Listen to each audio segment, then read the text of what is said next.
यदि एक बंद घन का संपूर्ण पृष्ठीय क्षेत्रफल 1014 सेंटीमीटर स्क्वायर है तो इस घन की प्रत्येक कोर भुजा की लंबाई क्या होगी। हेलो डियर्स, डिस्कस कर रहे हैं एप्टीट्यूड। टॉपिक है मेंसुरेशन और क्षेत्रमिति। प्रश्न को आरआरबी ग्रुप डी 2022 में पूछा है। क्या दिया है?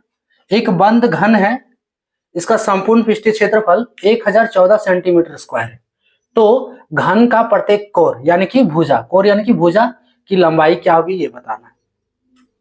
घन क्या आता है? ये घन है, आपको फिगर बनाना नहीं है, ये हम बना के दिखा दे रहे हैं। ये घन है, ये घन का कुछ फॉर्म। अब पूछ रहा है इसका संपूर्ण पृष्ठीय क्षेत्रफल दिया हुआ है ना, इसका प्रत्येक भुजा का लंबाई निकालना है, यानी कि ये भुजा ये सब समान होगा, ठीक है, लंबाई चौड़ाई ऊंचाई सब समान होगा घन का, तो प्रत्येक भुजा का लंबाई निकालना है। देखो इसमें सिर्फ एक ही फॉर्मूला लगेगा कि घन का संपूर्ण पृष्ठीय क्षेत्रफल क्या होता है। घन का संपूर्ण पृष्ठीय क्षेत्रफल क्या होता है? घन का संपूर्ण पृष्ठीय क्षेत्रफल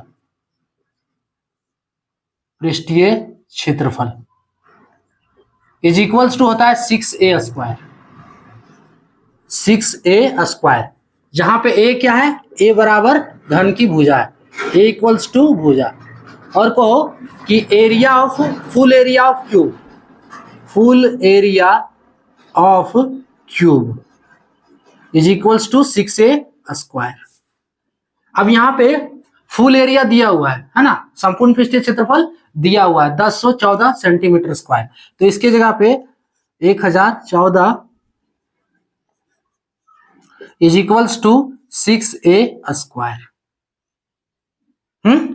6 को क्रॉस मल्टीप्लीकेशन करेंगे तो 6 जब आरएचएस से एलएचएस लाएंगे तो बट्टा के नीचे हो जाएगा 1014 के, so 1014 divide 6 is equals to a square. इसको काटो, कटेगा 6 एक 6, 4 बच रहा है, 1 40, सो 6 छक 36, 6 बार में 5 बच रहा है 54, 6 9 54, 169 आया, तो 169 बराबर a स्क्वायर। अब इसको निकालने के लिए क्या करेंगे? दोनों तरफ रूट कर दो, सो रूट ओवर 169 बराबर a स्क्वायर, इसलिए a बराबर 13, ऑप्शन बी वाला करेक्ट। अब ये निकालने जिसको नहीं आ रहा है कि ये से ये कैसे करें, तो फिर स्क्वायर रूट का टॉपिक देखना होगा पावर इंटरेस्ट शर्ट्स में, है ना, उसमें स्क्वायर रूट में पूरा बताया गया कि ये कैसे निकाला जाता है। यहां देखो इसका रफ कैसे हुआ। निकालने का 2 मेथड है, एक है कि डायरेक्ट आपको याद है अगर तो, जैसे 169 किसका स्क्वायर है? 13 का स्क्वायर है, तो a बराबर 13 हो गया। अगर a स्क्वायर बराबर 169 तो a बराबर 13, ये आपको याद है तो।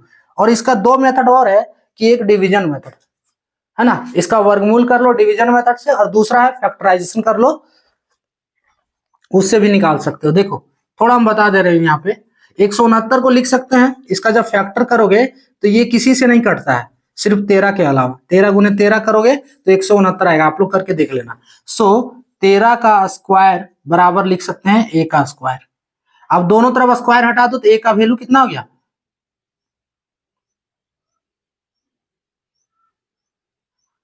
दोनों तरफ स्क्वायर हटा देंगे तो a का वैल्यू 13 हो गया, ठीक है। और हम दूसरा तरीका क्या कहें कि दोनों तरफ रूट लगा दिए थे, यहां देखो फिर देख लो, रूट 169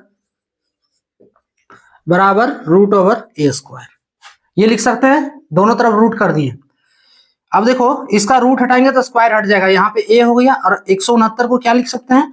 13 का स्क्वायर। रूट का वैल्यू क्या होता है? पावर 1/2, सो 13 का स्क्वायर इसको लिखेंगे 169 को, चलो पूरा लिख दे रहे हैं, रूट ओवर 13 का स्क्वायर। अब इस रूट का वैल्यू क्या होता है? पावर 1/2 होता है, यानी कि 13 का स्क्वायर इसका पावर 1/2। अब दोनों देखो पावर में है तो इसको हम लिखेंगे 13 का पावर 2 गुने 1/2, ये 2 कट जाएगा, फाइनली क्या बच रहा है? 13 बच रहा है, ठीक है। तो निकालने का बहुत सारा तरीका है, आप जिस मेथड से निकालना चाहो निकाल सकते हो। और अगर आपको डायरेक्ट फाइनली याद है कि इसका वैल्यू क्या है, 169 किसका स्क्वायर है, तो डायरेक्ट ए बराबर 13 इसका आंसर। क्लियर। इसमें करना क्या है, सिर्फ एक फॉर्मूला लगाना है। घन का संपूर्ण पृष्ठीय क्षेत्रफल होता है 6a स्क्वायर।